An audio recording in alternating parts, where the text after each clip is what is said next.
हाँ तो नमस्ते नमस्कार, आप सभी का स्वागत है बहुत दिनों के बाद। और आज की इस क्लास में हम लोग नए चैप्टर का शुरुआत करने वाले हैं जिसका नाम है बहुपद पॉलिनोमियल। ये आपका क्लास 10 का पार्ट नंबर 1 है बहुपद पॉलिनोमियल का, जिसमें हम लोग बहुत ही अच्छे तरीके से बेसिक चैप्टर को समझने का प्रयास करेंगे और जानने का प्रयास करेंगे। तो आप लोग रेडी हैं? आप लोग रेडी हैं? एनर्जी को डाउन नहीं रखना है, ऐसे करके नहीं बैठना है, ऐसे करके नहीं बैठना है, बुढ़िया आ जाती है, ठीक है ना। सही से बैठिए, सीधा हो जाइए, सीधा हो जाइए। और आप लोग भी अगर पढ़ रहे हैं स्टडी टेबल पे या फिर सो करके पढ़ रहे हैं, सीधा हो जाइए। देखिए ये सब जाएगी घर तो सुतले सुतले वीडियो देखती होगी, क्या बुआ? देखती है ना? हाँ, सुतल सुतल नहीं देखना। जब भैया जागल में तुम लोग नहीं पढ़ पाती है, सुतल में कैसे पढ़ पाती? देखो क्या पढ़ रहे हैं बुआ, बहुपद पॉलिनोमियल पार्ट 1। हम लोग को देखो बुआ, इतना ही पढ़ना है कि एग्जाम का क्वेश्चन बन जाए, ना कुछ साथ लेकर आए हैं ना कुछ साथ लेकर जाएंगे, ठीक ना। हम लोग एग्जाम की दृष्टि से पढ़ रहे हैं कि नॉलेज की दृष्टि से? सो बताओ, नॉलेज से पढ़ना है कि एग्जाम देना है इसलिए पढ़ना है? कि देखो एग्जाम देना है इसलिए पढ़ना है तो 4-5 को टॉपिक है उसको बता देंगे, निकल जाएगा। और नॉलेज के लिए पढ़ना है तो उसको डीपली समझेंगे कि यहाँ पे ऐसा क्यों होता है, किस लिए पढ़ना है। हाँ,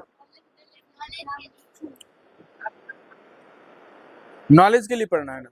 चलो स्टार्ट करते हैं, आ जाओ। तो सर बहुजोड़ पद, बहुत सारा पद, उसी को क्या बोलते हैं? बहुपद, ठीक। देखिए बहुपद में सर सबसे पहले आपको जानना पड़ेगा, ये जो ऐसा कुछ लिखल रहता है, ये सब देखिए ना, 2x plus Y something something जो भी लिखा रहता है, इसको समझना पड़ेगा कि ये क्यों लिखा रहता है और क्या है। देखिए ये जो आपको दो चीज को पहले समझिए, एक होता है आपका चरमान और एक आपका होता है अचरमान। चरमान और अचरमान, तो ये दोनों सर क्या होता है? चरमान और अचरमान क्या होता है, इसको कैसे समझेंगे? देखिए जो आपका चर मान होता है, इसका वैल्यू जो होता है, इसका मान बदलता है। इसका मान जो होता है बुआ बदलता है, और इसका मान अभी बताएंगे क्यों बदलता है और क्यों नहीं बदलता है।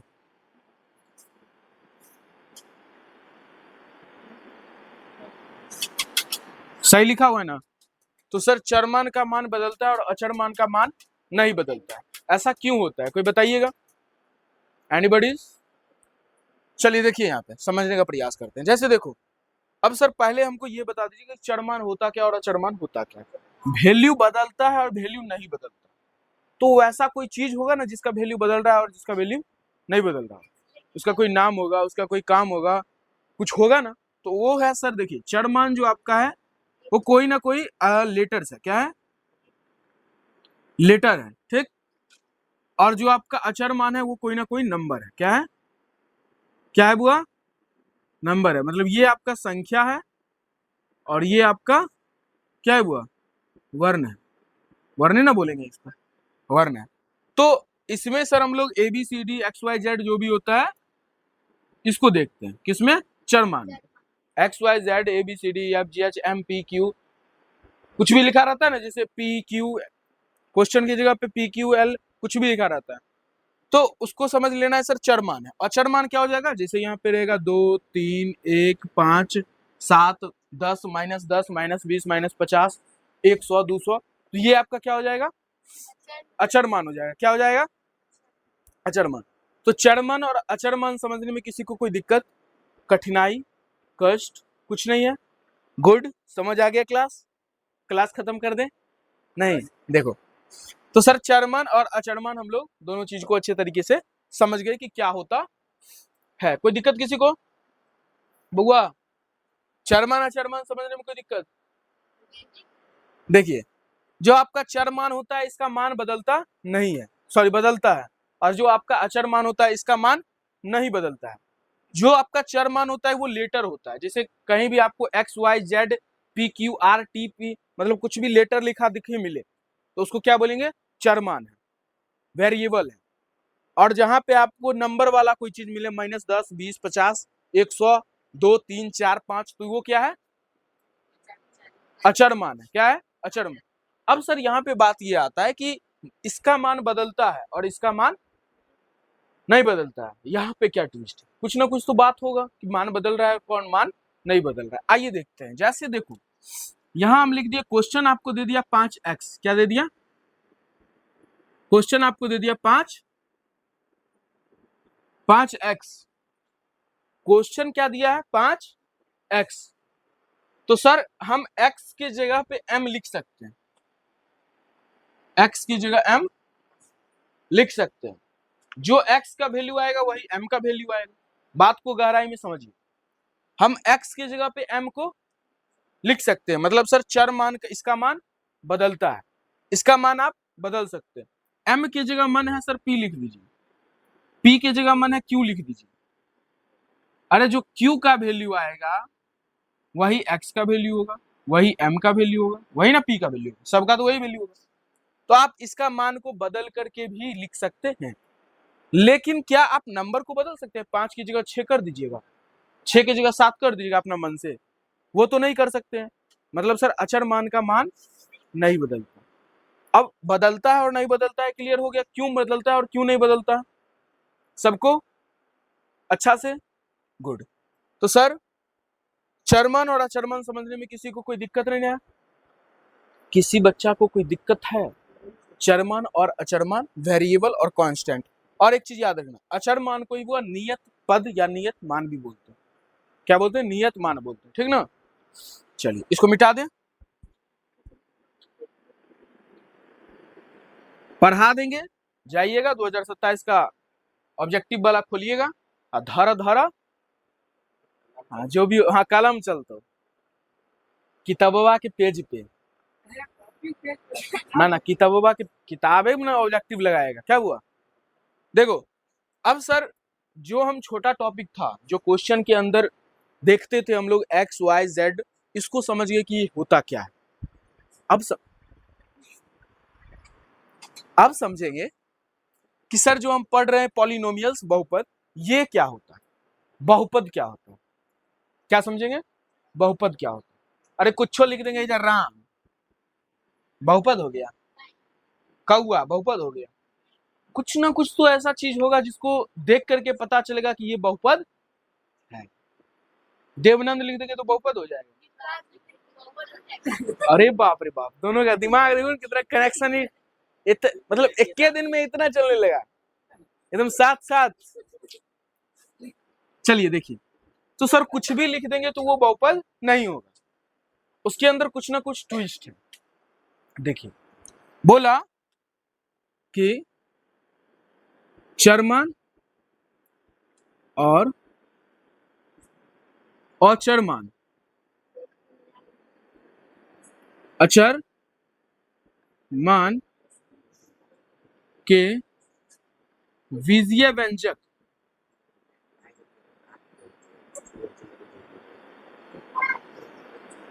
बीजीय, सुनो बुआ, चरमान और अचरमान के बीजीय व्यंजक का, चरमान और अचरमान का के बीजीय व्यंजक का घात क्या होना चाहिए? अरे तुम लोग बहुपद नहीं पढ़ा है? पहली बार तुम पढ़ रही है? सुनो सर, चरमान और अचरमान के बीजीय व्यंजक के घात क्या होना चाहिए सर? पूर्ण संख्या होना चाहिए। क्या होना चाहिए? अब जिसको पूर्ण संख्या नहीं याद है वो जाइए घर। पूर्ण संख्या हो, हाँ, उसे बहुपद कहते हैं, उसे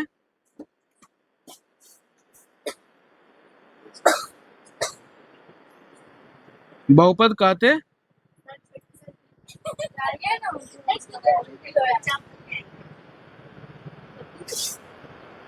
जाओ दे में, हाँ देखो तुम लोग यहाँ देखो, चरमान, चरमान और अचरमान, पानी बोला के दे दो।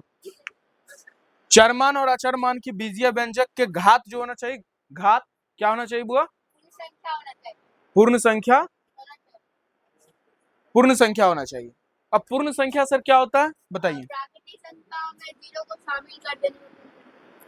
हाँ, पूर्ण संख्या क्या होता है सर? प्राकृत संख्या में शून्य क्यों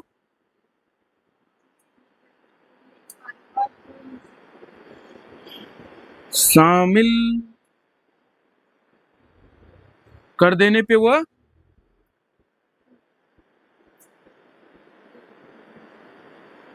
पूर्ण संख्या कहलाता है। पूर्ण संख्या कहलाता है। अब यहाँ पे वो बात को समझिए। अब हम पूर्ण संख्या, सबसे पूर्ण संख्या छोटा कौन सा होगा? उसके बाद डॉट डॉट डॉट। क्या इसमें कोई माइनस वाला नंबर आ रहा है? क्या कि इसमें बट्टा वाला नंबर आ रहा है? क्या इसमें कोई रूट वाला नंबर आ रहा है? नहीं आ रहा। नहीं आ रहा है? आ रहा है? नहीं आ रहा। तो इसमें केवल नंबर आ रहा है और या तो जीरो आ रहा है। मतलब किसी भी चरमान का पावर क्या होना चाहिए? देखो यहाँ जो हम लिखे हैं, चरमान और अचरमान की बीजीय व्यंजक का घात जो होगा वो पूर्ण संख्या होगा। ठीक। बीजीय व्यंजक सर क्या होता है उसको समझिए। चरमान और अचरमान के सम्मिलित रूप को बीजीय व्यंजक कहते हैं। क्या कहते हैं? बीजीय व्यंजक कहते हैं। जैसे 5x लिखे तो ये बीजीय व्यंजक हुआ, 6 लिखे ये बीजीय व्यंजक हुआ, 7x लिखे बीजीय व्यंजक हुआ, 2x + 3 लिखे ये बीजीय व्यंजक हुआ। डिफरेंसेस बस इतना है बुआ, ये एक बीजीय व्यंजक है और ये दो बीजीय व्यंजक। क्या है? द्विबीजीय व्यंजक। ठीक। ये कितना है? द्विबीजीय व्यंजक है और ये रैखिक बीजीय व्यंजक या फिर एक बीजीय व्यंजक है। यहां तक बात समझ आ गया?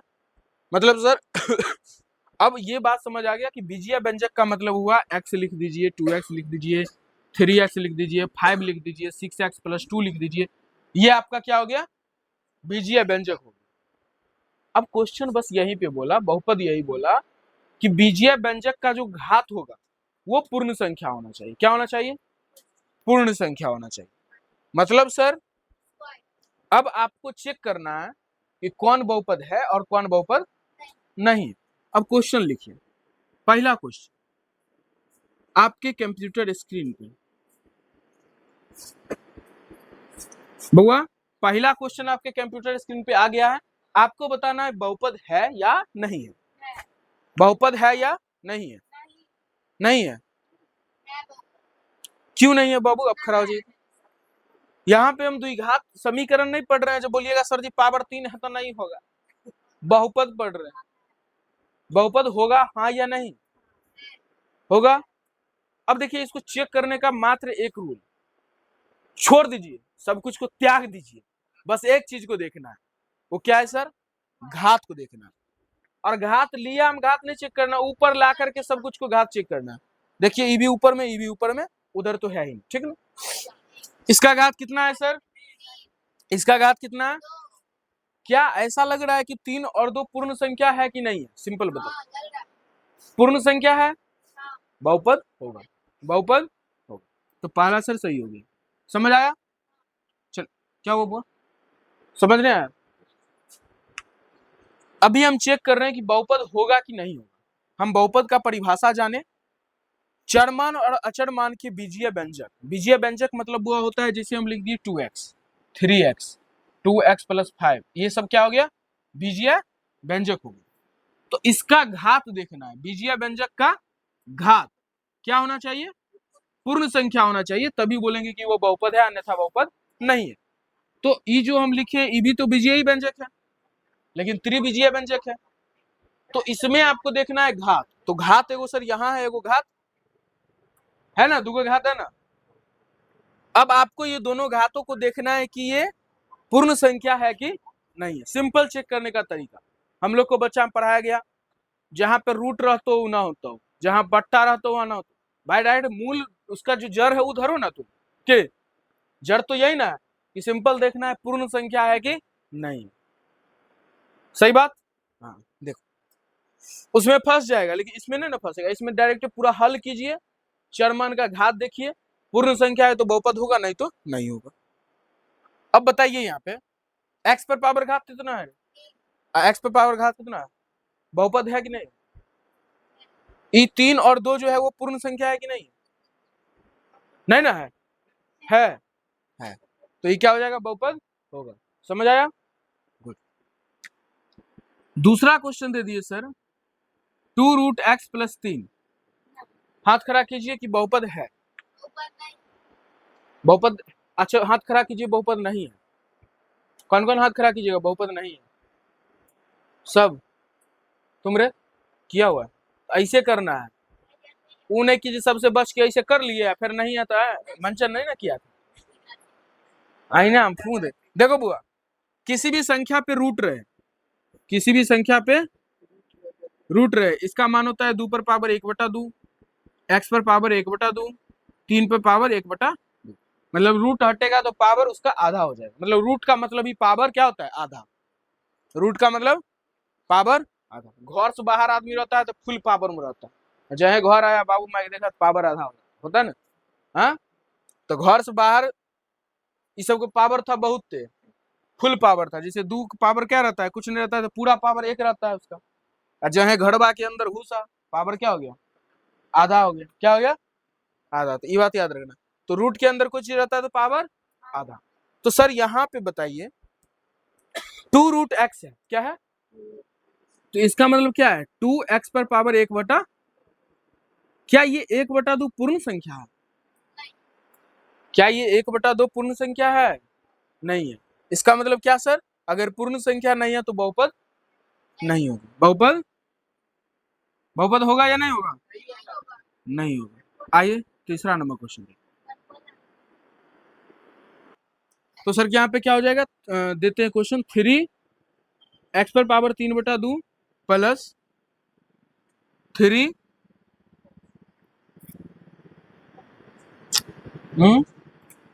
क्या हुआ? कुछ नहीं हुआ। बताइए बहुपद होगा या नहीं होगा? बहुपद होगा हाँ या नहीं? नहीं। क्यों नहीं होगा सर? क्योंकि यहाँ पे चरमान का पावर 3/2 है, जो कि पूर्ण संख्या नहीं है। पूर्ण संख्या नहीं है तो बहुपद नहीं होगा। क्लियर है? तो अब क्वेश्चन आपको अगर मतलब पूछा जाएगा आपकी किताब से तो बता दीजिएगा, बता दीजिएगा ना। चलिए चलते हैं अगले टॉपिक पे। सुनो, यहाँ तक क्लियर हो गया सबका? हो गया? देखो, अब आपको नॉर्मली एक रैखिक समीकरण निकालना होता है। सबसे पहले सर बहुपद जो है वो नॉर्मली हम लोग 3 प्रकार के पढ़ते हैं, रैखिक बहुपद, द्विघात बहुपद और त्रिघात बहुपद, ठीक ना? तो बहुपद के प्रकार को देख लेते हैं। बहुपद के, अच्छा ऐसे होता है ना,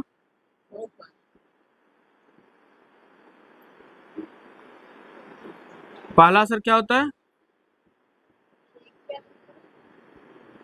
रेखीय। दूसरा द्विघात बहुपद। तीसरा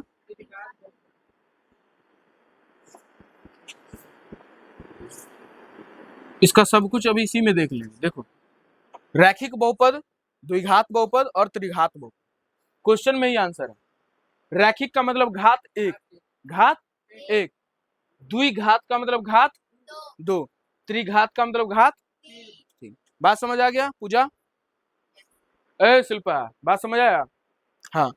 अब सर पूछा जाता है क्वेश्चन कि रैखिक बहुपद का व्यापक रूप क्या होगा, द्विघात बहुपद का व्यापक रूप क्या होगा और त्रिघात बहुपद का व्यापक रूप क्या होगा, आप लोग को बताना है, ठीक ना? चलिए यहाँ लिख देते हैं हम लोग व्यापक। आता है? देखिए, तो रैखिक बहुपद का व्यापक रूप आपका हो जाएगा ax + b, ठीक? बराबर 0 नहीं देंगे। बराबर 0 कब लगता है? समीकरण में लगता है। बराबर 0 कब लगता है? समीकरण में लगता है। इसमें समीकरण नहीं ना है, ठीक। अब देखिए द्विघात बहुपद, द्विघात बहुपद का क्या हो जाएगा? ax² + bx + c। तो सीधा समझो पावर घटाना, पावर घटाना। सिंपल देखो निकालने का फॉर्मूला बताते हैं।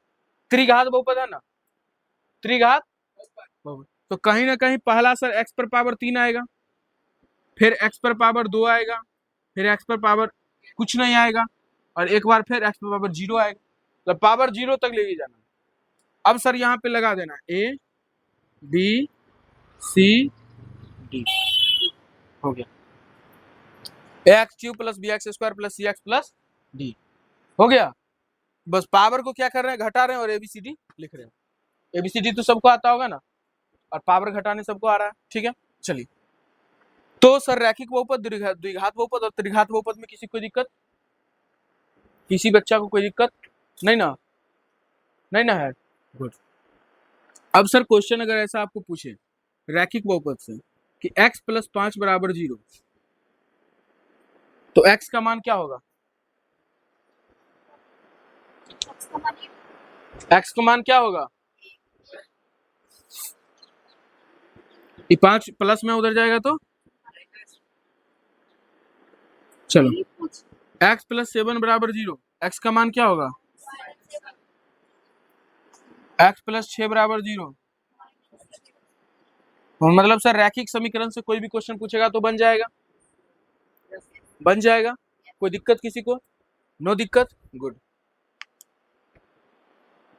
इसमें सर बताओ क्वेश्चन आया रैखिक बहुपद के मूलों की संख्या कितनी होती है, रैखिक बहुपद के मूलों की संख्या, मूलों मतलब हल, x का जो मान निकालते हैं, मूलों की संख्या कितनी होगी रैखिक बहुपद का, एक हल, द्विघात का 2 हल, त्रिघात का 3 हल। समझ आ गया, मतलब पावर जितना घात बढ़ेगा उतना इसका हलों की संख्या इंक्रीज होगा या डिक्रीज होगा, इंक्रीज मतलब क्या होता है, बढ़ना, डिक्रीज मतलब घटना। ये वाला टॉपिक सबको समझ आ गया ना, सारे बच्चे को, कोई दिक्कत, नो दिक्कत, गुड। अच्छा, ये सब लिखना तो नहीं ना पड़ेगा, उम्मीद करते हैं जो क्लास में याद हो गया होगा, घर जा क्या हुआ, हाँ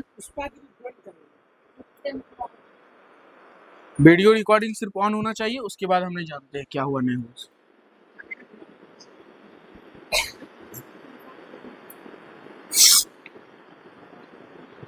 अब देखिए रैखिक बहुपद तो बुआ छोटा वाला चीज था, उसको हटाइए, अब चलते हैं द्विघात बहुपद। सर डिस्टर्ब कर देता है क्लास में, इसीलिए बोलते हैं कि वीडियो शूट करने के लिए अलग फोन होना चाहिए, क्या। तो अब सर हम लोग द्विघात बहुपद के बारे में जानेंगे, समझने का प्रयास करेंगे। द्विघात बहुपद, ठीक ना। द्विघात बहुपद का व्यापक रूप से क्या होता है, ax² + bx + c, यही ना होता है। अब इसमें आपको सर पूछा क्या क्या जा सकता है, सो समझिए, इसका जो दो मूल निकलेगा उसका नाम रहेगा मूल, एक रहेगा आपका अल्फा और एक आपका रहेगा बीटा। दो मूल निकलेगा जिसमें से पहला का क्या नाम रहेगा, अल्फा, और दूसरा का नाम रहेगा बीटा। आपसे क्वेश्चन ऐसा पूछेगा कि सर यहाँ पे अल्फा + बीटा का मान क्या होगा, क्या बोलना है, -b/, याद होगा सबको, ये द्विघात समीकरण में पढ़े थे, और अल्फा इंटू ये क्या होगा, c/, तो अल्फा इंटू बीटा और अल्फा + बीटा क्लियर हो गया सबको। अबे थोड़ी सब्र रखो, सब आएगा, गामा बीटा सब आएगा। तो सर इस टॉपिक से बस इतना क्वेश्चन पूछा जाएगा, ठीक, हल करने वाला पूछा जाएगा, द्विघात बहुपद को हल करना सिखाए हुए ना, अरे वो जो गुणनखंड विधि से सिखाए हुए ना, और फिर फॉर्मूला भी बताए हुए हैं, x = -√√b² - 4ac/2 है, उसको सिद्ध किए थे ना क्लास में, क्वेश्चन पूछा था एग्जाम में, हाँ 5 नंबरिया में, मजा आया था ना, बना तो होगा ना, बना ली, ताली बजाओ, रिवीजन कर गई तब ना बनाई, रिवीजन कर गई थी देख के बना ली, ठीक, टक्कर में पहलवान सर है। चलो ए हो गया, की बोल रहे बना के दिखाओ छुट्टी में। ax square plus bx plus c, तो मूल सर अल्फा और बीटा होता है, दो मूल, जिसमें से पहला सर अल्फा प्लस बीटा बराबर माइनस बी बटा है और अल्फा इंटू बीटा बराबर सी बटा। अब एक होता है सर त्रिघात बहुपद, क्या होता है त्रिघात, देखो तो त्रिघात बहुपद का व्यापक रूप आपका क्या हो गया, a x cube plus b x square plus c x plus d. जो नहीं पढ़िएगा वही कीजिएगा, डम डम खुश हो रही है जी, काम अच्छा है। देखो घात 3 है तो हलों की संख्या कितनी होगी, हाँ घात 3 है तो हलों की संख्या कितना होगा, 3 होगा। एक होगा अल्फा, एक होगा बीटा, एक होगा गामा अल्फा बीटा और गामा। इसमें सर क्वेश्चन पूछा जाएगा alpha plus beta plus gamma बराबर क्या होगा। देखो अब भी सूत्र बता देते हैं, कभी जिंदगी में नहीं भूलेंगे, ठीक ना। इसमें भी प्लस और इसमें भी प्लस, इसमें भी प्लस और इसमें भी प्लस। प्लस वाला जब भी देखेंगे तो दोनों का सेम ही होगा, माइनस बी बटा प्लस वाला दोनों का, लेकिन ये मत सोचना कि सर जी गुना वाला भी दोनों का सेम हो। एक होता है sir alpha into beta into,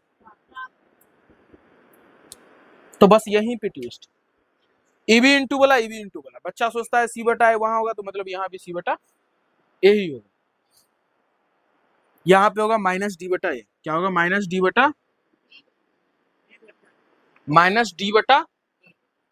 और लास्ट एक बचता है, सिर्फ इसका बदल देना है, सोचना है कि एक होता है माइनस बी बटा, एक होता है माइनस डी बटा, एक होता है सी बटा। तो जहाँ पे इंटू वाला बात आएगा तो इंटू वाला उसमें द्विघात में क्या होता है, अरे लड़का सीधा द्विघात में क्या होता है सी बटा है, और त्रिघात में क्या होगा माइनस डी बटा। तो अब सर एक लास्ट बचता है आपका alpha beta plus beta gamma plus gamma alpha. कुछ नहीं, देखिए अल्फा बीटा गामा, पहले इसको इससे गुना किए प्लस, फिर इसको इससे गुना किए प्लस, फिर इसको इससे गुना किए प्लस, ठीक। तो इसका मान सर होता है सी बटा, क्या होता है सी बटा। तो बस ये आपको और ये दोनों चीज आपको याद रखना, ठीक ठीक। मतलब सर अब हम लोग जितना भी बहुपद से रिलेटेड बेसिक चीज था वो सब हम लोग पढ़ लिए, बहुपद से रिलेटेड बेसिक चीज जितना भी था हम लोग क्या किए बुआ, पढ़ लिए। अब थोड़ा सा देख लेते हैं किताब का ऑब्जेक्टिव किस लेवल का पूछा गया।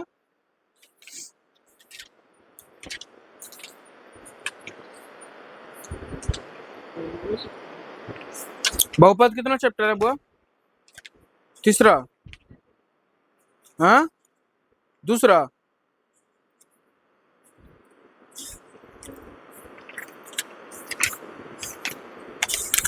दो चार बार रैखिक समीकरण भी जरूरी है वो।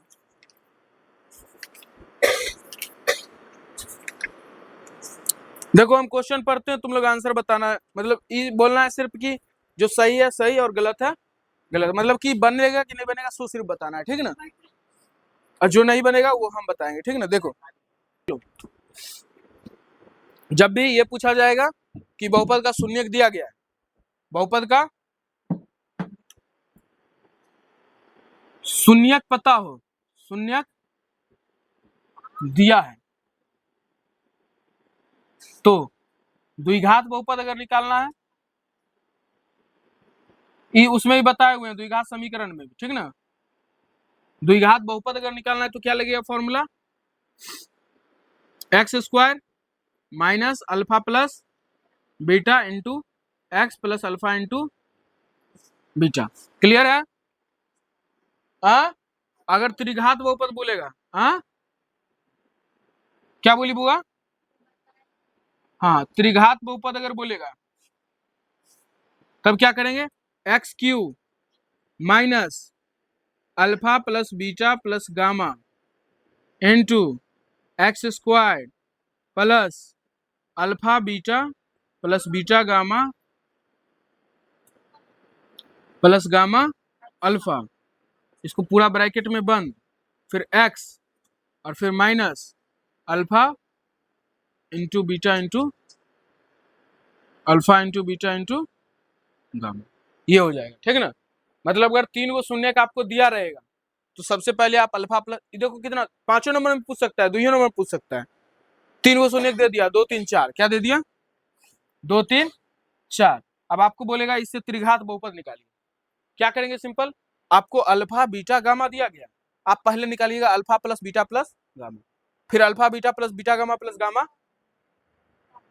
हाँ निकाल के बताते हैं, देखिए जैसे निकालना है alpha plus beta plus gamma, तो सिंपल सबको जोड़ देंगे, तो 3 2 5 4 9, ये क्या निकल गया 9।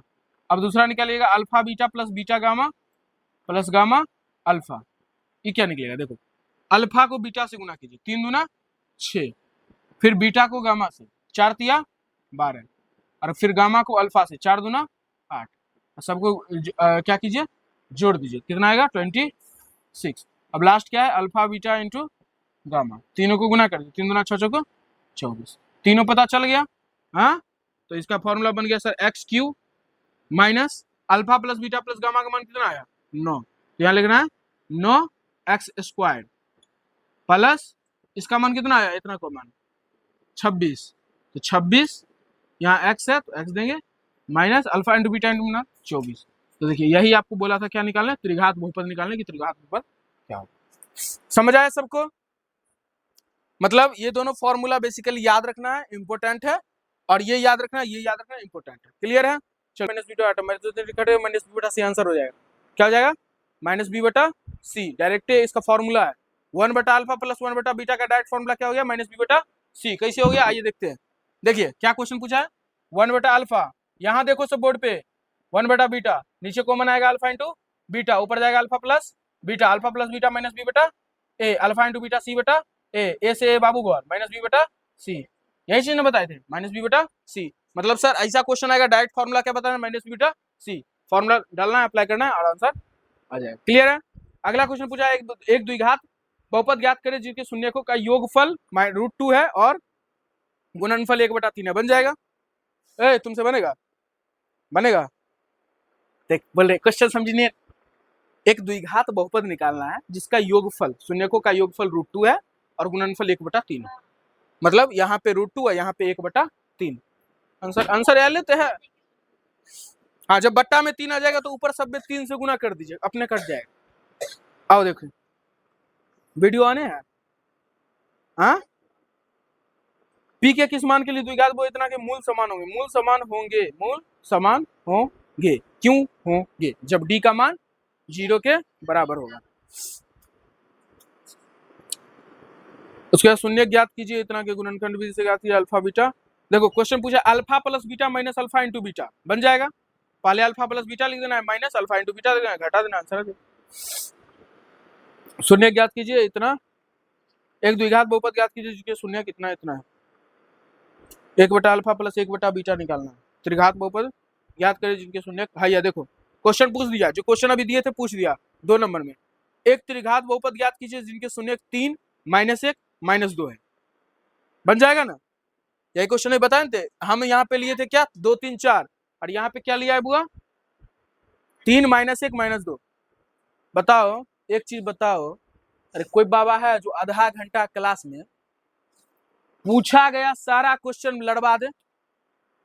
आधा घंटा ज्यादा क्लास किए हैं, आधा घंटा ज्यादा क्लास किए हैं, पूछा आधा घंटा ज्यादा क्लास किया, लगभग आधे घंटा टॉपिक तो आधे घंटा में पढ़ाए थे, फिर क्वेश्चन आधा घंटा क्लास में सारा क्वेश्चन लड़वा दे, दिमाग में घुसा।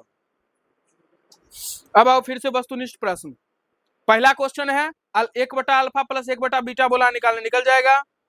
दूसरा क्वेश्चन 1 बटा अल्फा प्लस 1 बटा बीटा निकल जाएगा निकल जाएगा नहीं निकलेगा। द्विघात बहुपद दिया गया है 1 बटा अल्फा प्लस 1 बटा बीटा निकालना। सुनो एक द्विघात बहुपद है x² प्लस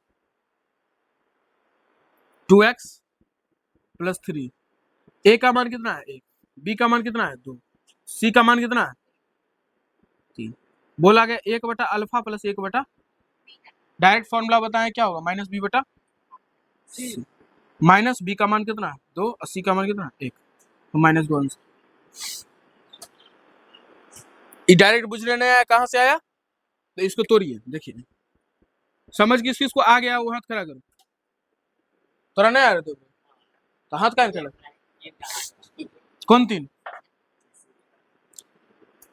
इसी अच्छा सी की जगह 3 ना था, -2/3, हमको लगा ए है तो हाँ माइनस बी बटा सी। देखो नीचे क्या आएगा, अल्फा इंटू, ऊपर जाएगा अल्फा प्लस, ऊपर हो जाएगा माइनस बी बटा, नीचे आ जाएगा सी बटा ए से माइनस बी बटा, ऐसे ही आया, ठीक है ना। यो फॉर्मूला याद रख लेना, काहे कि ऑब्जेक्टिव में बार बार इतना प्रोसेस करके फिर लाना दिक्कत वाला बात है कि ना, याद कर लेना। 1/अल्फा प्लस 1/बीटा का मान होता है माइनस बी बटा सी।